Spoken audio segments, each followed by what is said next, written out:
Hey everyone. Before we get to today's episode of Perpetual Chess, I just wanted to say thanks to everyone who has supported the show. Ways to support Perpetual Chess include telling a friend about the show, subscribing on Apple Podcasts or whatever platform you use. Better yet, leaving a positive review on that platform. But most of all, I want to thank the people who've supported me with the new Patreon page. If you haven't heard, it's patreon.com/perpetualchess, and the suggested donation there is $2 a month. So I tried to keep it as affordable as possible for as many people as possible. The donations go to cover things like the production, the audio equipment, and the hosting for the show.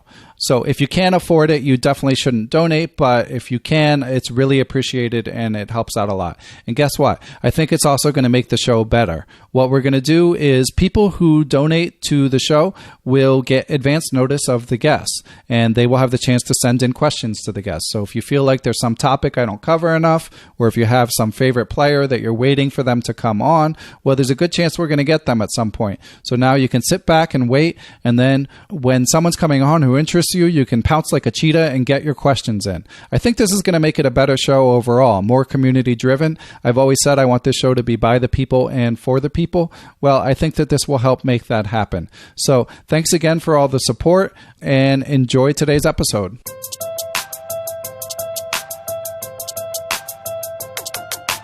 Hello, everyone. I'm Ben Johnson, and this is the Perpetual Chess Podcast. On Perpetual Chess, I have weekly conversations with the chess world's best players, promoters, and educators about their lives, careers, current projects, and best practices. For more information, go to perpetualchesspod.com.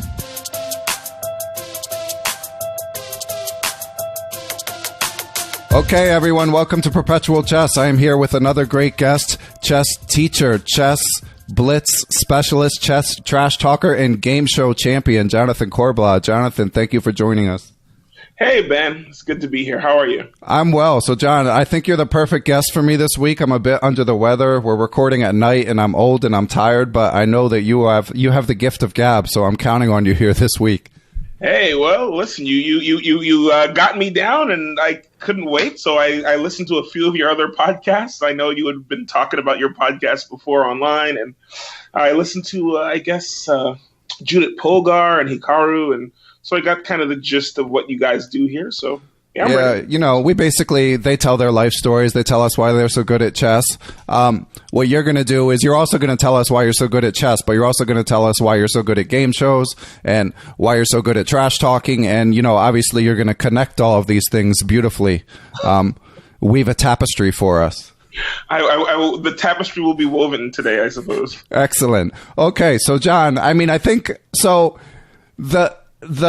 In terms of people who listen to this podcast, there's going to be a subset of people who know exactly who you are, you know, some personal friends of yours and people who've seen you around and stuff like that. And then there'll be people probably from a little farther away from New York who... who the hell is this guy? Who is this guy? Why is he on the podcast? But it's all good because you'll win them over very quickly. But anyway, tell us a little bit about yourself. All right. My name is Jonathan Corbblah. I am a chess expert. I guess FIDE I'm around 2100 and USCF also around the same. In Blitz, I'm a little stronger than that. You can find me on ICC. I'm just Corbblah, Corbblah. You can also find me on chess.com. Same name. I always use my real name. I've never, ever used anything else when I've gone online because there's something important to me about people knowing when they've lost to me. And one thing I hear a lot is people they'll play me online. They'll say something like, "Oh man, I played you and I beat you." And I'm like, "Oh yeah? Like, what's your name?" And they're like, "Oh no, I can't tell you that." And I'm like, "Oh well, I have a lot of pride. It's not arrogance. I just have I know that when I win, people know they lost to me because I hardly ever win. I make other people lose. And that's a huge distinction. Well, I was watching, you know, obviously we go way back and we've played Blitz a few times, although not as many times as you would expect, right. Given how far back we go. But so I know, your style is legendary, your skills are legendary, but I still watched a few YouTube videos before we started recording just to get in the mood. And as I was watching them, I was thinking, like, it's got to be way easier to play you online than in person. Oh, yes. Oh, goodness. Absolutely. I always tell people my strongest piece is my mouthpiece. Right. When I am playing chess, I mean, I came up playing chess in the parks, I'm a park hustler writ large that's just become like a real chess person. Like, I grew up in Brooklyn. I played in Mount Olympus Park, which is basically this park on Eastern Parkway in Crown Heights that, it's the home of players like Master Lee, Nemesis, but most famously, Maurice Ashley. And then after I went to that park, like, I learned about, Washington Square Park. I learned about St. Nicholas Park uptown. I learned about Bryant Park. And throughout my teens, it was just me, like, basically hustling and being hustled by the hustlers in the park and like learning the ways of guys like Sweet Pea and Elementary and Poe and Russian Paul, Morgansky. All these guys kind of like shaped a little bit of my game. And a big part of their game is trash talk. I mean, it is something to be able to play chess in loud, crazy, bustling New York City with cars honking and people smoking and babies crying and dogs barking and sirens flaring. And you just, getting checkmate in a forced position. Nice. And I'm sure you did battle with those guys and had a little money on the line at times, but was there anyone who took you under their wing back in the day? Well, by taking my money, they took me under their wing. Right, I forced myself into their business because, I didn't have a lot of money growing up. And I would say, whatever $5 allowance I got or whatever money I earned packing bags in the supermarket, I would take straight to Mount Olympus. And these guys, even though I was 14, 15 years old, they're like, hey, we're playing for money. And I would lose my money really quick. And the number one thing I wanted to do was, A, win because I hated losing, but B, I wanted to get my money back. And the way I did that was, by going back to the park. In fact, a lot of those guys, they were actually like, not taking me under their wing. They were more like, damn, this kid's got money. Let's take more. Yeah, taking you to the cleaner instead. Oh, absolutely. They had no shame. Yeah. I'm with you. I mean, I grew up in Philly and I'm a couple years older than you. So the hustling scene was not quite as intense, but I worked I was like middle class growing up and I had jobs. So I had money for a 14-year-old. I had like $30 in my pocket and I managed to lose that playing Blitz on more than one occasion. So unfortunately, I didn't get the trash talking skills to show for it that you did. Oh, well, I mean, the thing about trash talk, right? And a lot of people do it well. And, guys like Poe and guys like this guy named JP, we call him Morgansky. There's arrogance to trash talk, which it just rubs people the wrong way. And I think I try to go in the other direction. I try to have a little bit more charisma to my trash talk. Often one guy who I really, really learned a lot from was this guy in California named Carlsen, the great Carlini. He wears a big old pith helmet. He sits in Santa Monica and their big chess park over there. And he's just like, how does it feel to be my meal? And miserable king. And I like sort of a little whimsy, a little, kind of bantering trash talk. But also I want my trash talk to be funny enough that it kind of takes you out of your game because you're just listening to me instead of thinking about your moves. I'm not trying to tell you you're horrible. I'm just trying to tell you that I'm amazing. Right. And to distract you. Exactly. So do you have, like, as there's theory in chess openings, do you have, like, go-to lines in certain situations? Well, the whole philosophy for me in Blitz, I think Jonathan Maxwell wrote a pretty decent book. I mean, the fact of the matter is, even all of us who are playing, all of us who are listening, around the world, most of the chess we play is Blitz. That's just a fact of life. I mean, we can't play mostly slow games. Blitz is just something like 75% of the chess that we play. And I have never been a sort of person who's thought to myself, I want to prove that I'm great at chess. I just want to win. And and I don't want people to think that I'm so amazing. I want to take their money. So at the end of the day, I've played lots and lots of garbage bullcrap lines, like anything like a Black Mardimer gambit, a crazy Danish gambit, Goring gambit. Just if I can give away a few pawns, I do. And usually in the first 3 or 4 moves of the game, I'm like, here, take a pawn. Here, have another one. I hate my pawns. Take them all. And the person's just incredulous because they're like, oh, this is trash. I'm going to punish this. And as soon as they get that feeling in their head, I know I got them. Because they're not trying to beat me. They're trying to prove that they know what chess really is. And I'm like, okay, great. take a little bit more time. And my number one philosophy is a minute is worth a piece. So the first minute of the game of chess, instead of like, making amazing moves, I'm trying to like get that extra edge. And once I get you down a minute, then all of a sudden I look beautiful because you start blundering. I think Delugi in a chess.com video said that a minute is worth a pawn. So I think it might be that a minute is worth a pawn and then your mouth is worth the other 2 points. Well, there you go. That'll work. So you mentioned this guy in Santa Monica. I know that you were like, all right, I mean, we're not going to go too back into our personal history, but basically we both long time ago taught for chess in the schools and trained together with some other chess luminaries. Shout out to Mike Klein and Elizabeth and people like that. But when were you in California? Well, you met me in August of 2001. That's when we both interviewed at Chess in the Schools, back when it was on 46 between 8th and 9th. And, it was still like Lewis Coleman and all those guys. And I had just returned from California maybe about a month before I had applied for Chess in the Schools. I literally got back, was living with my mom, and she was like, "You're going to get a job." And I had like 2 or 3 dumb little sales jobs. I went to the Marshall to play a tournament, and this guy named Mitchell Fitzko, who's a great chess teacher, venerable chess personality in New York. He's like, "Hey, you should apply teaching chess." I was like, "Teaching chess? I'm not going to make $3 a year." I had no idea. But I did. And, I met all these great guys like Sean O'Hanlon and Steve Herx, rest in peace. And even like Ron Bucock, who's still over there at the Chess in the Schools program, and Sean Smith, who runs it. So I met a lot of good guys, and I met you and Mike and Elizabeth. And, that was when I very, very first started sort of learning about actual chess knowledge and pedagogy. I mean, before I worked at Chess in the Schools, I was maybe around 1800. I had never cracked a chess book. I'm dead serious. I'd never had a chess coach.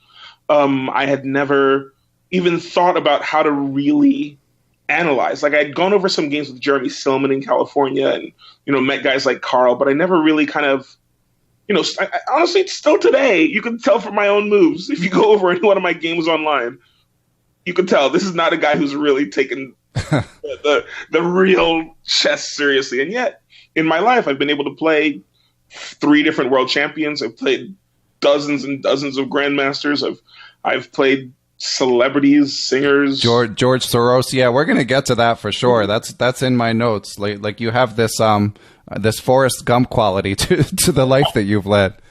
Yeah, I guess I've been pretty lucky. Anyway, yeah, back in California, I just kind of went to the park a lot, and I realized if I'm playing so much chess, what am I doing still here in California? I wanted to be some kind of, big star, and that's where the game shows came in. I always wanted to be on television. I always wanted to sort of have some kind of, brush with fame and the glitz and glamour. But then I was in California, and I had done some extra work. I put on a huge fur suit, went out to Ojai, and I was in the Tim Burton Planet of the Apes, and they didn't even use me, but I got in a school bus and they made me up for a while. I was an extra on this movie called Tomcats, this movie called White Oleander. I did like some chess kind of consulting for them, but I never really kind of pushed myself to do any actual Hollywood kind of things. And I was working for a .com company. It went bust, and I just came back to New York, and I guess the rest is history. I really threw myself back into chess when I came to New York, and so people started knocking on my door too. And so that lifts. Sorry, that lifts the curtains on the Corbblah mystery a little bit, because I didn't we grew. You're a couple years, like I said, you're a couple years younger than me, but you're from New York. I'm from Philly. I felt like I knew most people that age, and then you being like working together at Chess in the Schools, I was just like, who is this guy and where did he come from? Well, I mean, I was relatively unknown, honestly. Like, I only had played in the parks. When I met you, I had been playing chess tournaments for maybe about 6 months, I think, and I had gone from. Like, my very first rating was 1,500, and I went from 1,500 to 1,800 literally just by playing and going over my games and kind of like just trying new shit. I didn't have a coach. My entire youth, I played a lot of tournaments, but they were all unrated. They were library tournaments in a park that like had no ratings, and I would play on ICC, and I thought I was pretty good. I was like, I'm 1,900, 2,000 on ICC, and I've never even played a tournament. That is really good, though. Well, I was listening to Judith Polgar say that she had played something like tens of thousands of games of Blitz, and I was like, yep, That'll do it. So, I mean, all you guys out there who are trying to figure out, like, how do I improve? Just you do the Malcolm Gladwell method. You got to put in tons and tons of time at this. I don't know, though. I don't think that works for everyone. You know, there are people who learn by doing and there are people who learn by studying. And, like, you know, Hikaru is another example of someone who's, like, a little bit coy. You know, he says he learned by playing. But, I mean, like, a lot of us play chess and we're not Hikaru, right? Yeah. So there's some sort of difference there. Yeah, I mean, it's hard to say. I first met Hikaru when he was really young, and I would say he was maybe like, I don't know, 1900. I was also around 1900 at the same time, and he just whooped my butt. And people were like, "Oh man, when he loses, he cries." Right. And one of the funny things was a few years ago, someone was like he wasn't even that old, he was whatever, maybe like 22 or 3 or something like that. They're like, "Oh man, Hikaru stopped crying. He's really gotten mature." And I was like, "Nah, he didn't stop crying. He just stopped losing." Yeah, exactly. Nice. Okay, so then. All right, we got to weave in the game shows. So this was a passion. So you moved out, first of all, okay, so you jumping around a little, excuse me, but you moved to California specifically in order to be famous, or were you like in school there? Well, I dropped out of school and then I went to California sort of to try to follow some kind of dream. And, I went there and, as I said, I worked for some .com company, but then I ended up just sort of seeing chess players and getting excited about the games that I was playing in my teenage years. And I found the hustlers and I found like guys like Carlini and Duckworth. And I was just there hustling. That's when I actually first started teaching. I met this kid named Max Landau, this kid Julian Landau, and they're both like really strong, and they were a little too strong for me to teach them. But their dad hooked me up with a lesson, and I found another lesson after that. And before I knew it, I was like teaching chess a little bit, even though I was only like a 21-year-old kid. Okay, nice. And your game show debut was way before that, right? Yeah. When I was a middle school kid, I was around 6th grade. This PBS came to my middle school, and they were looking for kids to be on the show called Where in the World is Carmen Sandiego?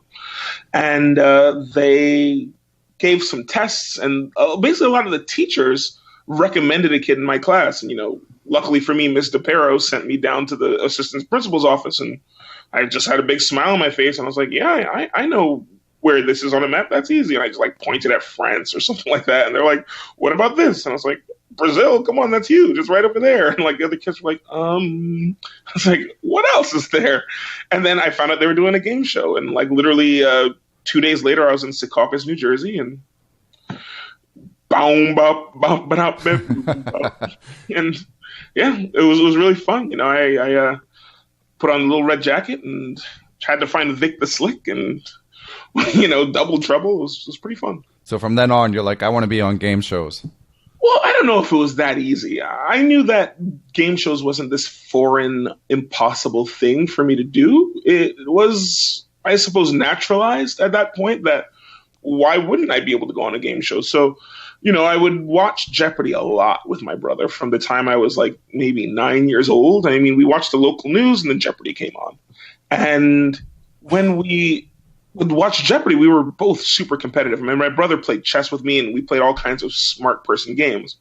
But when we were watching Jeopardy, we'd keep score. I got 6 right, you got 4 right, so on and so forth. And we'd make, daily double wagers of how many we got right, and we would sort of do a final Jeopardy. And I was 11, 12 years old, and I remember the moment that I knew I was going to be on Jeopardy was there was some question. It was a triple stumper. None of the 3 people can get it. I was just shouting at them come on, Corsica.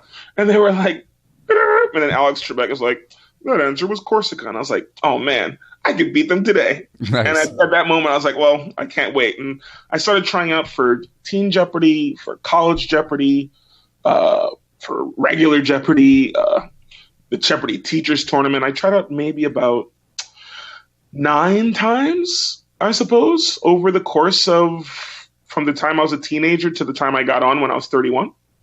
And I passed the test maybe about 2 or 3 times. And then I finally got on, on Jeopardy, which was a big lifetime achievement. Yeah, and that was that took a while. But okay, since we're on the topic, we have our first question from a supporter of the podcast, some dude named Mike Klein. Asked, Ask if he has insights into how people pass the at-home test to even get a Jeopardy interview. Apparently, even the smart contestants have a group of people helping and Googling super fast, etc. I found that interesting. It's like online chess. Cheating is rampant, but you have to in Jeopardy to keep up with your competitors. Okay, is that true or false, Jonathan? I wouldn't say it's that true. It is somewhat true. When I took the test, I would say the last 2 or 3 times I took it with some friends of mine who I do pub quiz and host trivia with. There are a lot of people who are taking the test who are just, layman people who sit on their couch and try the questions, and they're not actually hungry enough to get on the show. They're just kind of like, oh, I'll give this a shot. We'll see what happens. When I was super motivated, I treated it like I was taking the bar exam. And in that respect, I searched for, in order to pass that test, you have to actually, like people who try to take the bar exam, they take practice bar exams. The people who take SATs, they take practice SATs. I took tons of previous Jeopardy contestant tests. I took about 12 of them in a row, and I just kept going over them, and I would take these practice tests until I would consistently get 43, 44, 45 out of 50, because that's what they're looking for. They're looking for like 99th percentile, because 100,000 people will take this test, and they're only taking the top 1,000 or so. And, they'll take maybe like 40 or 50 people in every city around the country. So I took a lot of those tests, and, I watched Jeopardy a lot. I read a lot of books. I have Ken Jennings' book, Brainiac, and this other, a few other Jeopardy contestants who are, really famous. One guy wrote a book, Chuck Forrest, How to Get on Jeopardy and Win. And, I just read all these books, and I kind of started picking up little hints of things to kind of learn to help me get on the show. And honestly, the way that I kind of related is the way that I started learning chess, which is, I go over my mistakes, and then I would kind of read and like pick up some knowledge and then figure out what I did wrong. And after a while, I started to kind of improve, and I saw kind of holes in my game, the same way that you might say, oh, my end game is lacking because of, I keep losing these king, rook, and pawn end games. I would not know things about classical music and opera. So I would get these things called Pavlovs, and I started studying these lists and doing more quiz bowls. And there's a lot of resources online for the trivia enthusiast to improve if you really take it seriously. It sounds like you took it way more seriously than like your academic pursuit of chess. Oh, well, I'll put it this way. There's something that I love about chess, which is even, as I teach kids, even from a young age, when people associate chess with high intellect, they're like, oh man, you play chess, you must be smart. And it's kind of like almost this weird imposter syndrome. I have all these things that I realize people will be like, oh, if you do this, must be pretty smart. And I'm like, okay, sure. And like Jeopardy was one of those things. So I applied myself at chess, but then that peak, like every single time I reached a peak in chess, whether it was like, beating my first master or making, the expert rating or beating my first grandmaster or winning some tournament and what have you, I was happy up until some finite point where there was just this diminishing returns of happiness where like I could keep pushing myself to become a GM, but would I be happier with that? Whereas like, I suppose with the trivia stuff, it was almost like a language that allowed me to communicate with more people in the world. When Jennifer Shahade wrote her book, I think Chess Bitch, she was kind of giving a talk about it. And she was talking about comparing chess to art and how if you don't know anything really about fine art, you kind of haven't studied art history, you can still walk into the Louvre and appreciate, the Mona Lisa or the Last Supper or some great masterpiece. Whereas if Fabiano Caruana plays a 9-move deep variation for checkmate, which is just so brilliant that it knocks all of our socks off. Unfortunately, if you don't really have that backing in chess, you just can't appreciate his brilliance. And I guess the one thing that drew me to, sort of trying something else was that I saw this hunger for allowing more people to appreciate.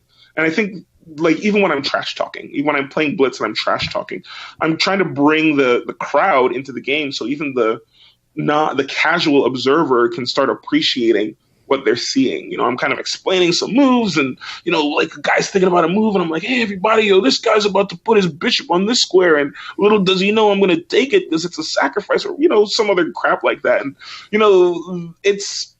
it kind of ingratiates the non-chess master to understanding what they're watching. And anyway, for me, that was what Jeopardy and trivia was. It was kind of like a much more palatable intellectual pursuit for the popular masses. So to sum it up, you learned trivia in order to impress girls.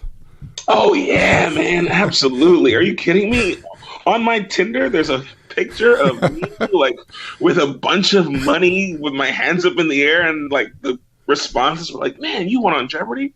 I mean, now I have a girlfriend, but she like found my Tinder and saw the picture of me and then like did a bunch of Googling, and she knew exactly who I was.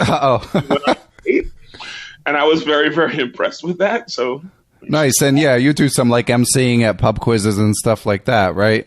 Oh yeah. I've been doing that for a long time. I've hosted at a bar called Pete's Candy Store, a Black and White, the Bag It In. I host about 2 or 3 different pub quizzes on a regular basis, and I'm hosting another one in about a month.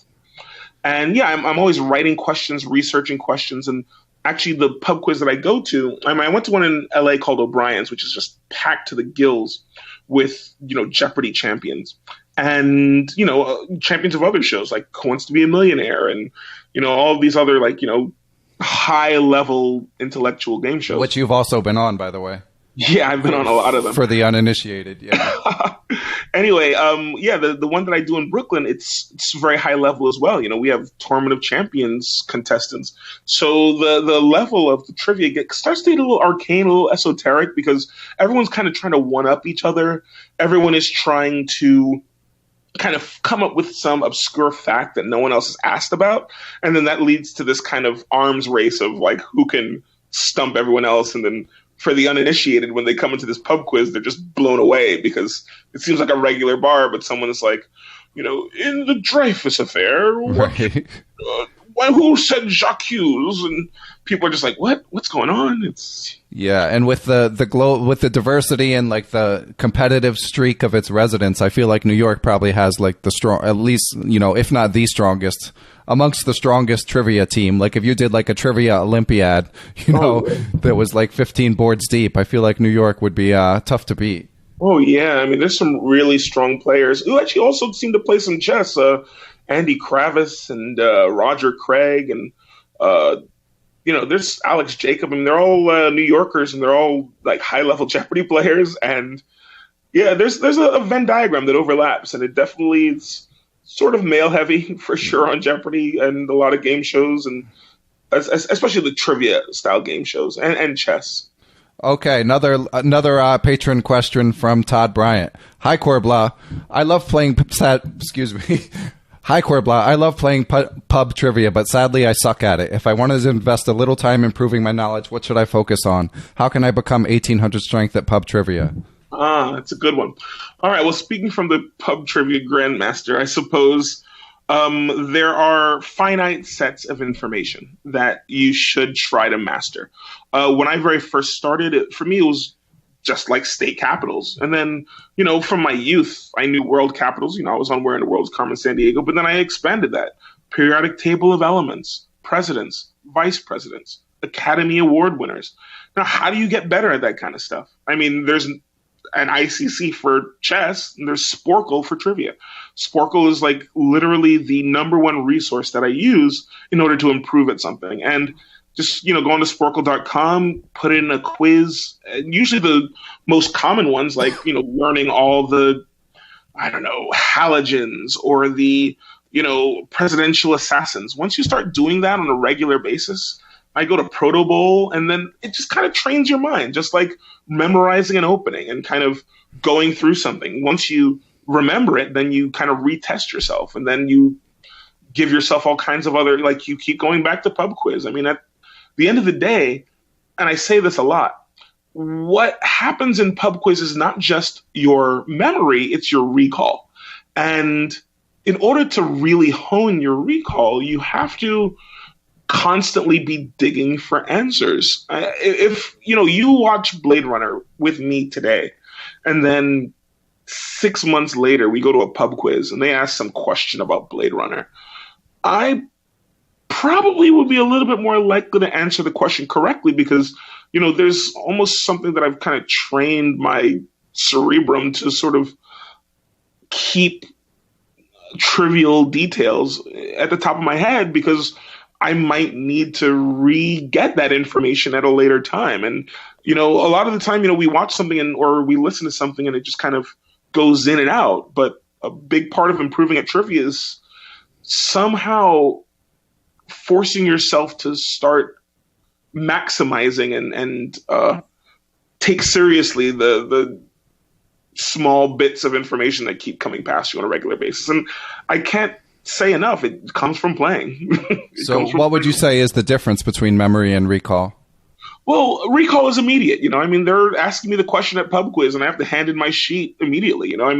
Recall is, can I bring something from my hard drive that is my brain out to the screen immediately? And some people's processing like, oh, it's on the tip of my tongue. And memory, like if I gave you in a vacuum enough time, most of us could remember certain facts and details, but I'm just going to get it right away. And that's it's a muscle. It's a fast twitch muscle. It's the difference between a marathon runner and a sprinter. So if you're watching a movie, is there a sort of different approach to how you're watching it? Or is it just that like you've already laid the groundwork and now you just you retain more from it? Yeah. When those synapses start firing, then like, all right, for instance, like I learned I was talking about Sporkle before, and I learned all the world capitals. And, the other day I was watching, some Bond movie, and they were talking about like Ljubljana, or, the capital of Slovenia. And I was, just thinking, oh, there you go. Like the more you start paying attention, then the more these things start connecting to other things. There's a saying for it, the Baader-Meinhof complex. You had never heard of something before, and then it keeps kind of coming back again and again, and all of a sudden you realize, like, was it there all along? Right, it's this kind of cognitive dissonance you don't even realize, but it's right there. And the more things that you've kind of aggrandized in your mind of being sort of relevant, then the more you start seeing it come up again and again. Whereas if you don't, then those things will come to you, but you won't even realize them. You've probably been seeing, that same sign over and over for weeks, but then someone told you about it, and then you start realizing it. Right. So it's a kind of weird mind trick. And once you kind of capitalize on it, it actually helps your memory and recall amazingly. And then people ask you questions. I wasn't always this way. When I first started playing trivia, when I first started doing pub quizzes, I didn't have this muscle as sharp. And it's like if you solve tactics problems, you solve 100 tactics problems every day. You're going to see that mate in two much faster than someone who doesn't solve 100 problems every day.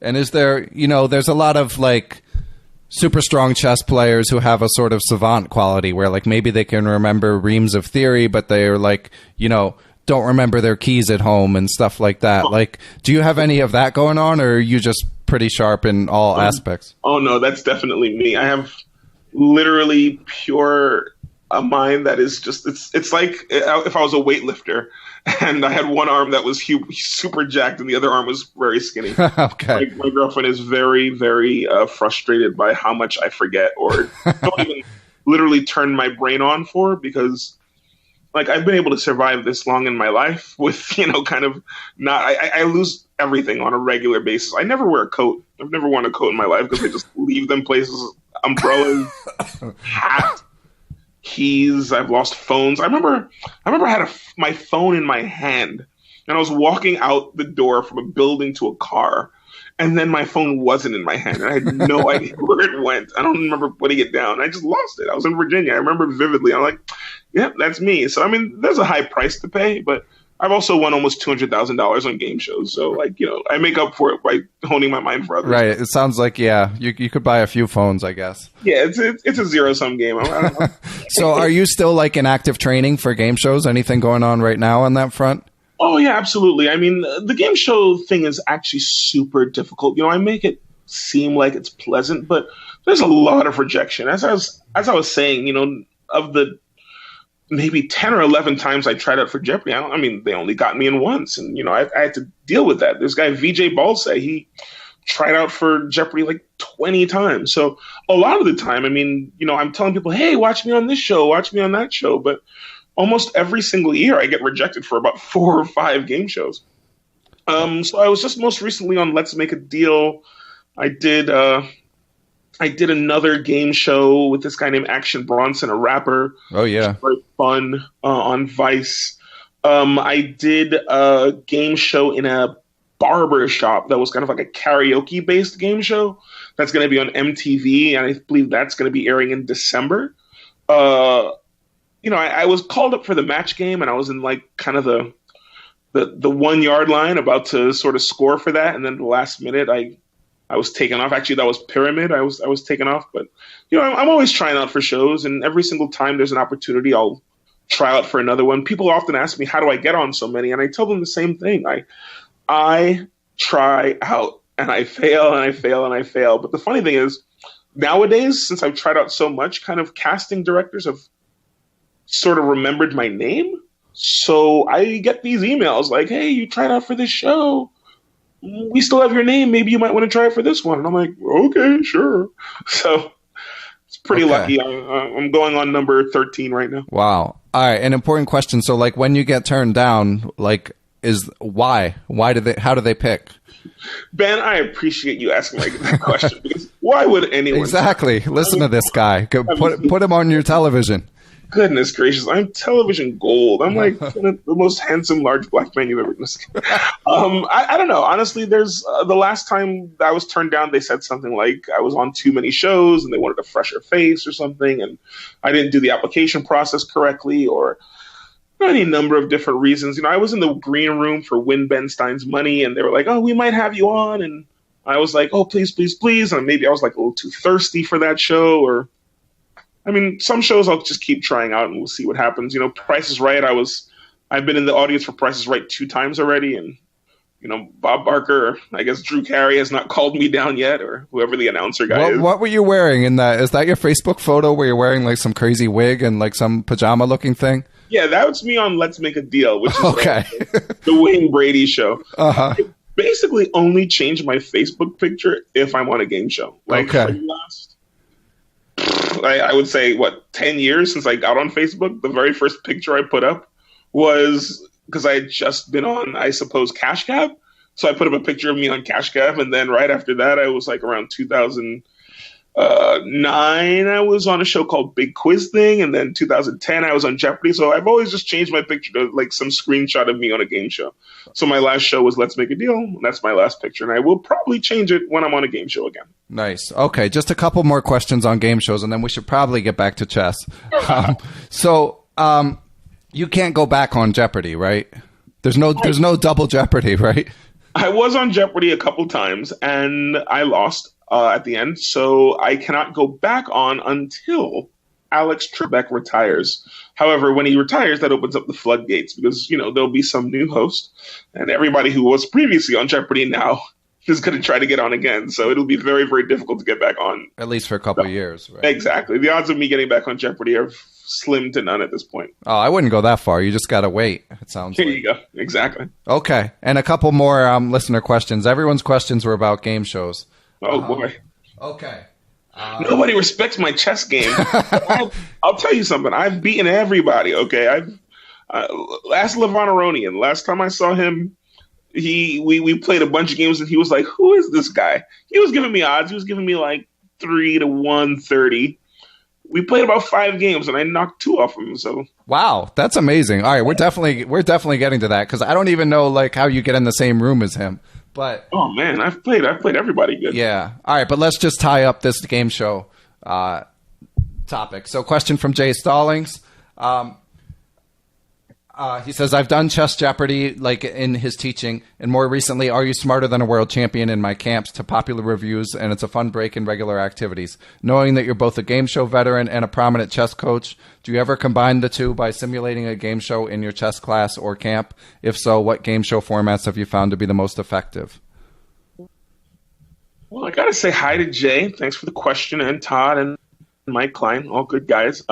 Jay's a great coach. He's super resourceful. He has a wonderful website. I recommend all chess coaches use it. He gave me these great forms for, doing quads. So he's a highly type A organized chess coach. Yeah, he's been on the show and quite impressive. So yeah, people should listen to that interview if you haven't already. Yeah, there's a lot that other chess coaches can learn from Jay about preparation and what have you.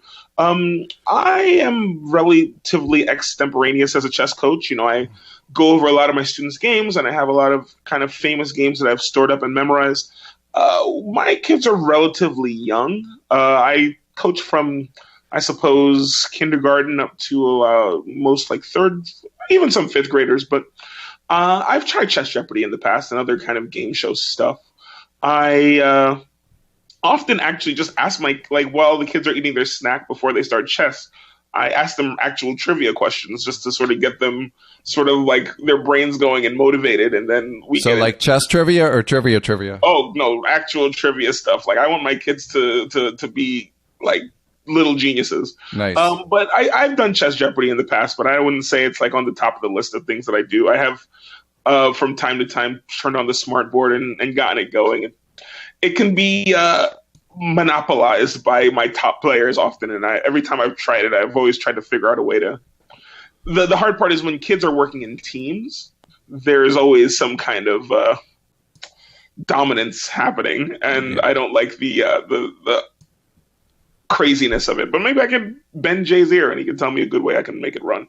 Okay, and it's kind of related question from Brian Karen. If a producer asked you to design a game show based around chess, what would you propose? Oh, my. And you could be the host if you can come up with this, so. Well, then that's like some kind of $1 million idea that he's asking me. Yeah, seriously. What's so funny that you mentioned about me being the host of a game show is people often ask me like, oh, you should make your own game show. You should host. And I don't think that they know me very well because I like to win. I want to beat people. Like if the game show I was on was like Stump the Schwab or Win Ben Stein's Money, then I probably might be down for it. But other than that, I don't want to just keep giving away money and being the guy with the microphone and the suit on. I want to beat people. Like I'm a competitive guy. So I don't know if I could be the host of a show, but if there was some kind of chess show, I remember reading some history of chess book about how when the game first began, there was dice rolling involved and, sort of a lucky thing about how many squares you got to move your piece. And I remember this game that Greg Shahade used to be addicted to where you just kept moving the pieces over and over. Like it was a kind of version of speed chess, but you could just keep moving every single piece. And then whoever took the king first won. I forgot what the game was called. Was it Atomic Chess? Was it online or? It was online, but it was not on any of the platforms. It wasn't on ICC or chess.com. One of your fans would probably remember what it was. But anyway, I guess it would be something along those lines. There would be some kind of beautiful set with a giant chessboard and some kind of square that there was a prize if you captured a piece. Just like you got to go for the low-hanging fruit as far as television goes, because one of the number one things that happens is the viewing audience needs to feel smart. Right. And as we've learned, people are very dumb in this country. So, it's weird kind of middle ground where you have to find all these dolts and make them feel like geniuses and yet still kind of teach them something. So it's a tall order to fill, especially as far as chess goes. That's why Wheel of Fortune is more popular than Jeopardy. That's absolutely right. Another show I've been on. Nice. I didn't even know that. Oh, yeah. I guess, if I reel them off real quick, it's Where in the World is Carmen Sandiego? Who Wants to Be a Millionaire? The Big Quiz Thing. Let's see. Jeopardy. Cash Cab. Then there was the 1,000,000-second quiz. I was on Wheel of Fortune. And then Let's Make a Deal. 500 Questions. I saw that one. McKady and my wife and I watched you on that. That was a fun show. I wish, honestly, remember what I was saying about the finite sets of information. Like, if you just kind of could remember all of the different Bond films or all of the different, what have you, like that was one set of information, and someone asked you something that would have been defined by that subset, you could just kind of very quickly reel them all off. So that's how I was able to get on that show against people who were vastly smarter than me, because that's just how I trained my brain. Nice. All right, so time for the chess story. So how do you meet? Like, I've seen like multiple pictures with you at different like events, like kicking it with Magnus. Like, how does that happen? Oh, Maggie's a buddy of mine. Me and Maggie, we go way back. I met Magnus maybe about, 4 years ago, maybe, when he came to New York City. Maybe it was like 2012 even, so maybe 5 years ago. I met him, first he came to some Chess NYC event, and everyone was very deferential. And I came in with my usual braggadocio, and I was like, who is this guy? I'm going to tear him up. And he just looked at me like, what? And I mean, there is a difference. You should have respect for your, great world champions, one in a lifetime kind of people. But I don't know. I'm just not wired that way. Frank Sinatra. And did he have respect for you? No, he destroyed me. He destroyed me very, very quickly. But we played a game of Blitz because he was taking on all comers. And, I was trash talking during the game, and he was just like shaking his head like, what the hell is going on? But he remembered, because the next time I saw him was at some kind of a benefit. I get invited to things. I kind of invite myself to things, I suppose. And, when I know people are going to be there, he saw me and he was like, oh, I remember you. You're the guy who played the Petrov. But then when it was an opening, like E4. He seriously remembered the game? Absolutely. He remembered the game that I played with him 2 years later. It was a Blitz. He played like 40 Blitz games against 40 people that day on a random Saturday afternoon. And then 2 years later, he saw me. I mean, listen, I'm a memorable face. I'm very handsome. But he saw me again. And I remember the face, but the game, come on. He was like, I know you. You're the one who played that Petrov. And it was like E4, E5. He played knight F3. I played knight F6. He took on E5, and I played knight C6. And then he took on C6, and I played D6. It's like, I don't care who you are. I'm going to sack a pawn against you. I don't care if it's a 6-hour game or a 2-second game. I'm going to give all of my pieces to you. I'm a man of principles, and I strong opinions, loosely held. Huh. Anyway, I gave away the piece, and he remembered me right away. And then we had a little camaraderie because I was trash talking him, and I'm kind of like he's Frank Sinatra, and I'm his Don Rickles. I like him, but I'm still gonna give him some shit. Nice. Well, I'm sure I'm sure he likes that. It's the super famous people, they're always looking for the people that will actually tell them, like if Jay-Z is working on an album, he wants the guy that tells him the song sucks. He doesn't want everyone to just be like, this is amazing. Yeah, and there's a lot of people. I mean, there's a hero worship and a little bit of awe. And I mean, I have a hero. His name is Jonathan Corbblah, and I get to hang out with him. So, I don't really get too distracted by other people. So, we've been able to hang out, and he was introduced to a good friend of mine named Doug Hirsch, who's kind of basically the chess world version of the great connector, and he's he has a hedge fund. He's a guy who I taught how to play chess, and I even taught his kids. I met him through my school, and he's kind of great at connecting people, and as am I. So he's introduced me to guys like George Soros. Right. And I have another student, the Krugers, who are really nice, and All right. Well, okay. Very important question. Did you talk trash to George Soros? Well, George Soros has I think he's deaf in one ear, maybe. So I could have been. So you were extra loud. I think I could have been playing Megadeth, and he wouldn't have heard what I was saying, because there's a lot of he can barely hear me. His English is fine. His understanding is great. He's actually sharp, but he's a genius. Yeah. Yeah, I mean, he's extremely smart, but he's a soft-spoken guy. How is his game? We played King's Indian. I played the black side of it, which is something I absolutely know nothing about, because I was trying not to sack any pawns. Sometimes I was just let me prolong this game. When you have a person like that in front of you, I mean, he's, in my opinion, maybe about 1,600 strength. He's actually pretty decent. Oh, wow. Yeah, maybe 1,700 even. And I just, started playing him in the game, and he was, sharp. He knew about, lots of moves of theory. And I was just I don't want to sack any pawns. I just want to hang in there with him and make it a good game. Honestly, I wanted it to be a memorable enough game that they wanted to play me again. So I wanted him to just come on the precipice of winning, and then I wanted to the hustler move. The hustler move, and I'm so good at it. It is literally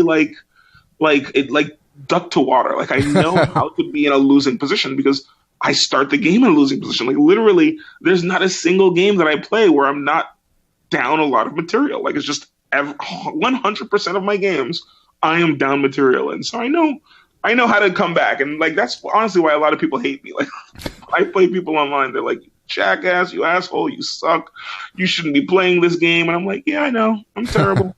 You're like, if you think you hate me online, you should try me in person. Exactly. But yeah, it was a very fun game with George Soros, and at the very end, like obviously I couldn't let him win because he would have seen through that. And I beat him at the end. He enjoyed the game. We went over it. Dinner at his place was really fun. I should have been like, hey, can I borrow $2 million? Right. Well, I was going to say, you also need to try to get him to up the stakes. Exactly. But like, anything less than $1 million, he could just shake it out of his couch cushions, right? Exactly. Yeah. All right. So, who else? What other? You mentioned you played 3 world champions. So, who besides Magnus? Oh man, me and Kasparov, we also go way back. Yeah. So Kasparov, I first met probably when I was still teaching at Cheston schools, maybe, or like right after that. And John Fernandez, who used to be like the vice president of ICC, he invited me and like Mick Greengard and all these guys to Times Square for this Kasparov-Karpov match, right? And it was like this 3-game match for like his Kasparov versus the World book. And he, they played these games, and I think Karpov won something like, maybe it was like a 4-game match. Karpov won like 2.5 to 1.5 or something. And I remember there was this line in his book that was like, any game that I would play after that first match with Karpov was like a sideshow. It wasn't serious anymore because I had clearly surpassed him. And I was like, damn, like Kasparov, that's some shade. Like you would say that. So I was looking at that, and then like right after the match, I was like showing the passage to some people, and they were like, yeah, that's how it is. And I was like, I'm going to say something. So he was like doing his little, press conference. And I just like walk up in the middle of the press conference, and I raise my hand, and he like points at me, and I'm like, Mr. Kasparov, on page number 158 of your book, you say that your games with Anatoly Karpov were basically like a sideshow. After losing today, do you still feel the same way? Just garishly, just unmitigated gall, just because, I'm a jerk, little chess troll. And he just was completely confounded. He was like, well, any game can be sideshow in this match, this recreation. I was like, oh, okay. And he just like shot me daggers. And he also remembered me. And the next time I saw him was at a simul. And when I saw him at the simul, I mean, I'm pretty famous for not resigning. And I'm very punitive on my students for never resigning. I've never resigned a single chess game in my life. And I had one of my students, had the honor of playing Kasparov, and I guess maybe like Michael Khodorkovsky was like, kids, if you're in a losing position, then, we want to honor the grandmaster's time. And like, we've all of us masters and, strong level players have played simuls, and we don't want to like diddle daddle trying to mate with a king and queen or something. So it's like, it makes sense. But I was feeling pretty persnickety that day, and I was like, don't resign, no matter what. And like my poor kid, right? He's like turning around looking at me when he's like down a piece. And I'm like, don't resign. Like, Kasparov is pretty rough when it comes to simuls. Like if he's in front of you, he's going to knock on the table. He's going to huff and puff and grunt. Like he's going to shoot some angles and get an advantage on you. And I was just like, it's me versus you, Kasparov. So then he was like, you think you could, and he was getting mad. So I was like, this is a winnable game. He's like, yes, sit, show him. So I sit and I start playing the game, and obviously like Kasparov beats me in like, whatever, like 8, like he checkmates me in like 8 more moves. He wouldn't even like finish the game. And I'm like, oh, good game. I put my hand out. He doesn't shake my hand. He remembered me ever since. He still remembers me probably. I saw him the other day on the Upper West Side where he lives. And he was just like, I was like, yeah, okay, bye. so no love for you. No, not really. But hey, listen. And he's got other things. He's got like flying penises and like Putin's henchmen to deal with. So yeah, not that I'm number 1 on his list of like people to worry about. Okay, and world champion number 3. I played a game online, and somebody was like, "Oh, this is definitely Bobby Fischer's account," but I'm not 100% sure I played him. Okay, but I played a lot of the top guys in the world. I played Hikaru tons of games, Fabiano tons of games. I played those guys when they were kids, but I still play them nowadays. I mean, I see them all the time. Yeah, I'm just relatively lucky to be able to. Okay, and any other famous people we've left out, like outside of the chess world? Yeah. So in the Hamptons, I was at Howard Stern's house. He loves chess. I was able to play him. Of course you were in the Hamptons at Howard Stern's house. Why wouldn't you be? I mean, he lives right there in Southampton, like maybe a couple doors down from Doug. I played against Sting. I was at his place. And naturally, yeah. He has like a big old beautiful chess set in England that is on his property. Sting loves chess. I wish I could have played a few more people. Here and there, I mean, like, it doesn't always come back to me now. But I think you're going to need to be my guest booker, Corbblah. Oh, yeah? Yeah. You're going to start, when you meet these people, just start harassing them to come on the podcast. Liv Tyler, I played Liv Tyler a game of chess. She really likes the game. You're always welcome on Perpetual Chess, Liv. Yeah, no, the more the merrier. I haven't gotten anybody lately. At the World Chess Championship, Woody Harrelson was playing a couple games. Right, you got the VIP seats, right? Oh, absolutely. I mean, come on, you know me. I'm cloying and charming at the same time. So I'm going to try to get myself in everywhere. And I was in the VIP area, and there was, I was trying to play Neil deGrasse Tyson. I taught his kids chess, and I've actually taught a lot of famous people's kids chess. I taught Robert De Niro's kids, Michael J. Fox's kids. Jesus, yeah, so many. Yeah, because you're at Trinity, which is one of the top schools, and are there others as well? Yeah, Trinity is like one of the top prep schools in the country, and I've been there for more than almost 15 years. I left chess in the schools in 2003, and I kind of bounced around a little bit, not knowing if I was going to continue playing and teaching chess, but I stayed in it, and then I got this opportunity to teach at Trinity, and I've been there ever since. And that's actually how I met Doug Hirsch and a lot of other well-heeled, well-connected people. So how did that opportunity present itself? Well, there was, a lot of turnover in terms of like the teachers that they had. And I had taught privately in a chess camp a student who had attended the school, and, they weren't kind of happy with who the teacher was. And they just said, like, they tried to basically organize an interview with me in the school because the school was also looking in a different direction. And then it just ended up working out. I actually tried to bring in Jennifer to teach with me, but she was in the middle of different things and poker and whatnot. So it didn't really work out. But, I've been there for a while. So it's been my bread and butter. Excellent. Yeah. Good. Yeah, and it's great. I just recently I had a kid win the New York State Chess Championship there. I've had, we've on the nationals, especially in the grade nationals, we've had a fourth place finishing team, a third place finishing team in Elizabeth's movie Brooklyn Castle. In one scene, I think a few of her kids are like playing heads up against a couple of my kids and just kicking their butts and stuff. So go 318, they always do pretty well. Yeah. And PS 166, which is my other school, which I feel like you used to teach. Yeah, you inherited it from me. Yeah. So I mean, I'm still over there. I mean, literally, like you taught some great kids like Lauren Weiss and Zach Wiener and. Yeah, those kids, in that neighborhood, they've kept playing chess. So your Ben Johnson's legacy continues. And yeah, you can pretty much just coast, rest on my laurels for 15 years, right? Yeah, but no, that school has definitely won a lot. I've had some individual champions there, and I've won some national championships in some of the lower levels and sections. I'm still yet to get my first national championship coaching in the open section and championship section, but I won pretty much every other section several times. Yeah, I think you have too many interests to get that. Honestly, jack of all trades, master of none. I mean, you don't even know about like all my karaoke hosting or Scrabble. Yeah, apparently you're teaching Scrabble according to the internet. Oh yeah. I mean, for a certain point, I remember when Greg Shahadi was living in Brooklyn. We were at a party together. All of us chess partiers, me and Fritz and everybody. We were at some party, and Greg had his Scrabble set out, and I was like, oh man, my mom was a Scrabble tournament pro. Like, I'm pretty decent. I've played Scrabulus and Lexulus and all this stuff. I could probably beat Greg.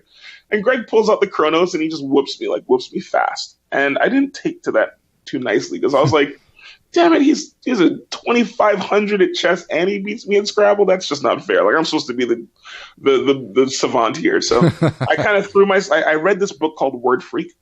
By Stefan Fatsis, which is great. Like, just kind of like a lot of the same things from Scrabble, chess, trivia, like these things just all keep lining up. There's end games to study, like the 2-letter words, and there's openings to study with bingos and sort of kind of middle game tactics and things like that. And, if you get avid at anagramming and you sort of apply yourself, and I played tons of tournaments, and for a whole year I did nothing but play tons of Scrabble, and yeah, I got a rating. It uses the same ELO rating as chess, but instead of from 0 to 3,000, it goes from 0 to 2,000. And I got to about 1,400 level, and I stopped playing tournaments. Okay, but you still do actively teach it? Yeah, I have a couple girls that I teach, a girl named Maya and a couple other kids, and I even teach adults some Scrabble too. Nice. Amazing. Yeah. Okay. Well, I feel like we've covered most of our topics. Let me just browse through my notes here. Oh, sorry. Go on. I was just saying I'm a pretty big talker. I was going to say something about Magnus. I was starting it, but then I changed the subject. So Magnus was preparing for the Sinkfeld Cup. I guess maybe about 2 years ago or 2 or 3, and him and Peter Nielsen, his second, and his dad, and Levon Aronian, and a few other people. We were all kind of hanging out, and I remember just being very blown away by them preparing for this huge tournament, because I was thinking they would just be stuck on computers and just like getting like grungy and just in a dark room staring at like plus 0.02 variations. And literally they had like a Batsford chess book out, and they were just wow. They were like flipping on like page after page of like winning in the semi-Slav or something like that. What the? And they were just like flipping through the book and like, oh, what does that say? And they were like looking at pages and like going over lines. I was like, if I'll be a monkey's uncle, like if these 2,800 players are like looking through this average chess book that I can get at Barnes and Nobles, what excuse do I have? Like it's not about talent. It's about hard work sometimes. I mean, talent doesn't mean a lot for sure, playing a lot, but these guys are just reading the same books you can read. That's funny. Okay. Yeah. All right. So we just got a couple more things, but do you have any other stories that you feel like you need to be told? I guess around the same time, we played some basketball, because one of the things that I'm decent at, which is like losing at chess, but I also have like I'm 6'6", and I'm a decent basketball player. I'm not great. I'm on a recreational team, but Magnus loves playing basketball and soccer, so we hung out for a while. I mean, I would say over the past couple of years I've seen him several times, and I remember one time we were just sitting eating breakfast, and I was like kind of picking his brain about how we would fare against all of the other great players in the world, and like unequivocally, like without even hesitation, I'm like, hey, how would you do against Capablanca or Bobby Fischer? And he's like, I crushed him, beat them all. Like he wasn't even like not even bragging in his voice. He just like shook his head like I was crazy to even ask. Like, of course I would beat Bobby Fischer. Of course I'd be like, I'm. So I was just like, oh, thanks, cool, Magnus. And I just like I liked his kind of like just complete sang-froid about it. Like, have you seen my games? And Magnus is super competitive. Like we actually played a lot of basketball, and he's a chuck. He does not pass the ball, and he's a good fouler. So it's hard to be on the basketball court with him, because like he'll throw an elbow here and there, and if you try to contest, he's like, that's funny.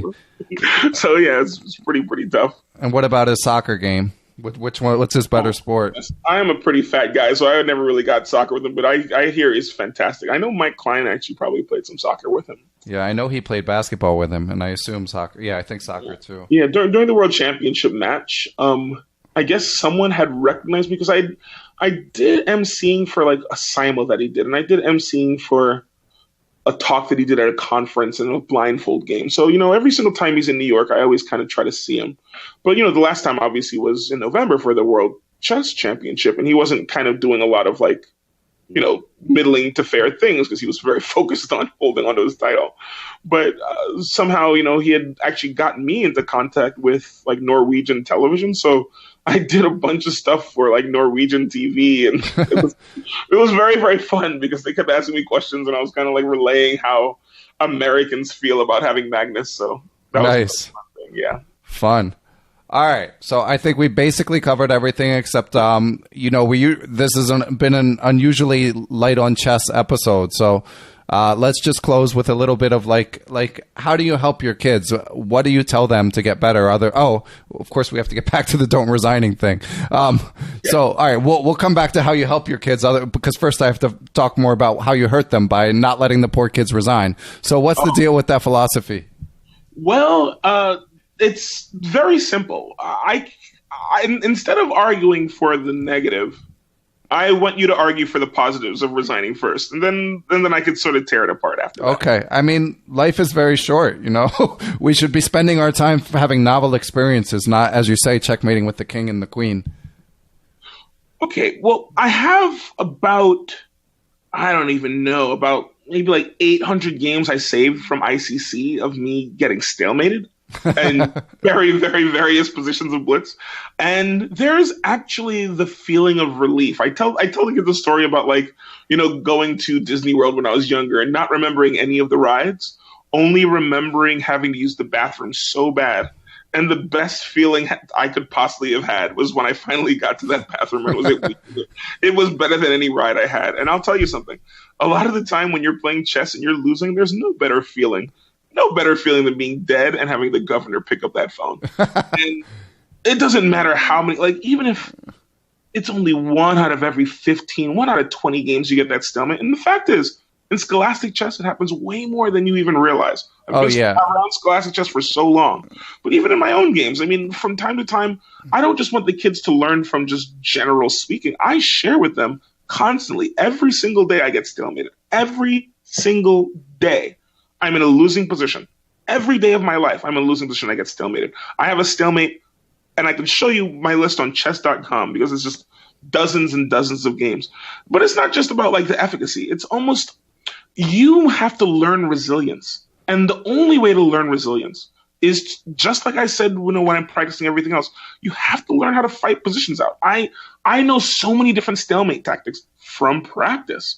And, just various things like being able to know rules, like calling touch move and piece connection and all of these little technicalities that happen on a regular basis. I'm an optimistic person. I'm also a cynic, but that optimism, that flame will never go out. And if you learn how to fight out positions, and you're right, life is short, but I will not doubt that I've played hundreds of hours of chess with only my king on the board. And it's almost become like a religion to me. I would say that the likelihood of me resigning is it's less than zero in ever, because it's like something I never even consider. It's like a sexual orientation. I'm not considering marrying a man tomorrow, and I'm not considering resigning. Those are on the same levels of things. It's after a while you kind of beat it out of your system, but it's a good thing too, because then online, I get the most vitriol. People, I'm sure. Yeah. Oh goodness! Just last night, this guy was like, "You idiot! You piece of resign! What are you playing this game?" And 2 months later, he stalemated me, and I'm like, Or even worse, positions where I'll win on time because I moved my king all around the board. It's just, it's so ridiculously common, and I learn how to fight these positions back so often, and yeah, it's a worthwhile trait, and I would recommend to a lot of people to realize you'll never, ever, ever win. You win 0% of the games you resign, but you win maybe 0.0001% of the games that you don't. And you know what? If I were your doctor and I told you prognosis was negative, or it was a 0.0% chance if you did this, guess what? If it was life or death, you would do it. And that's true, but you don't get to, well, in my opinion, you don't get to restart another life when you die. So in chess, you can resign and get on with the next one, But. Right, but there's that value of saving that. I can't really articulate into words the joy, the pleasure centers of my brain that are lit like a drug every single time I'm losing, and it's a drug that I chase. In fact, it's like this anti-chess. I'm never even playing great moves. I'm losing from the beginning of the game, and whatever. On ICC, I'm 2,400, or on chess.com, 24 something, and I beat these GMs all the time. But I'm always in these losing positions because I'm just trying to have the kind of fun that I've kind of cornered myself into having it. As of right now, philosophically, that fun is the trolling of chess. Excellent. All right. Well, I think if nothing else, people should understand that, like, and they should know this anyway, but it's not personal, you know, like, cause it seems like the people online, like what they don't they think that when you're not resigning against them, it's cause you've made a study of their games and you've decided like, you know, they're the ones that are going to stalemate you, but it's just a general philosophy. Well, I'll point them to a video of me playing Magnus Carlsen, where Magnus is up 3 queens against me. The greatest chess player of all time is beating me, and I don't resign to him. So, you know, if I could just take that as a snapshot and like show it to everyone else, like, I didn't resign to Kasparov when I was down a piece. I didn't resign to Magnus Carlsen when I was down 3 queens. I don't care who you are, but you're not going to get a resignation out of me. Sorry, buddy. Okay, excellent. All right, I actually, unless you have something else to say, I feel like that is the chess advice. Like, we were going to talk about improvement at chess, but I feel like that encapsulates your philosophy as well as anything. There you go. Okay, so John, I mean, you know, some of our listeners know you, but if anyone else wants to drop you a line, you know, introduce you to some more famous people, how can they do that? Well, I'm Corbblah on most platforms. You can just get me at Corbblah at Gmail, Corbblah on Skype, Corbblah anywhere. So yeah, Facebook, the chess servers. Exactly. You made a brief appearance on Twitter. I feel like Twitter was perfect for you, but you kind of you lost interest, I guess. Exactly. Okay. All right, John. Well, we'll put that in the notes so that people can get in touch with you and praise you. Thank you so much, Ben. It was a lot of fun. Thanks to everyone who supports Perpetual Chess. I spend about 5 hours a week on each episode, and even though I love doing it, it can be hard to find the time. Donations from listeners make a huge difference and make Perpetual Chess a lot more sustainable. Special shout out to my Patreon Perpetual partners. They are Johnny McMenamin, Todd Bryant, Greg Shahadi, Jens Green, Timothy Ha, Tatya Vabramahan, Paul Sweeney, Jennifer Shahadi, Pascal Charbonneau, Zhao Cheng, Kelly Palmer, Matthew Tedesco, Gary Andrews, Krishna Galapakrishnan, Ricky Grahava, Chris Flanagan, Coach J's Chess Academy, Rob Lazorchek, Jennifer Valens, Tim Seymour, and Chris Wainscott. Thanks a lot, everyone. I'll catch you guys next week with another episode.